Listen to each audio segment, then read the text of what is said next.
Why, as a Christian, you should be crying wolf all the time and living as though Jesus could be coming back like a thief in the night whenever. Before that, the only valid reason I can think of why you would want to not be crying wolf all the time, because you're concerned with how that's going to affect the lost. That if you're people who don't believe are looking at you and going, come on, again, you still think he's coming back? You thought this, you thought that never panned out. Why do you still keep going on? Because someone who's suppressing God and unrighteousness isn't going to be any more convinced when you tell them preterism and go like, oh yeah, the end times already happened, Jesus already came back. They would also go, well, where? I don't see him either. So since someone who's not a Christian doesn't care when Jesus comes back because they don't think that he is, or they're suppressing that, so they're not really in this. So it's really about, well, people who believe in Jesus, how they ought to be living and thinking, and that's, oh, he could come back at any time, so I'm going to live a certain way. I'm going to make certain things a priority, and other things I'm not going to make them a priority. In sales, they say the two most important things is scarcity and urgency. And scarcity could be, well, Jesus is the only way, or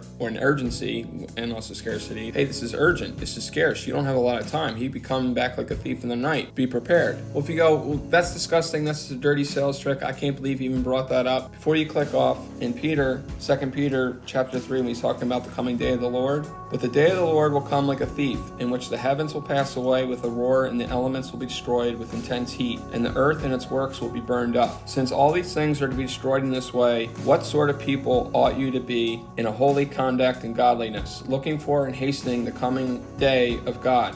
So basically Peter's saying, hey, if you think about this stuff, if you think Jesus is going to come back like a thief, you're going to live differently, or you ought to live differently. You're not going to be crept away in worldliness and sin. And the same thing when Jesus is talking about him being a boss and us being his servants. And he's saying, when you don't know when the boss is going to be coming back, you're going to work differently. You're going to make sure you're not goofing off and you're doing all the duties he left you with, and you're doing a good job with it. The other benefit to having a mindset of, well, God could be coming back at any time, so I ought to live right, that the more people who are doing that, it will probably postpones when Jesus comes back. Because Peter wrote in 2 Peter chapter 3, the Lord is not slow about his promise, as some count slowness, but is patient towards you, not wishing any perish, but for all to come to repentance.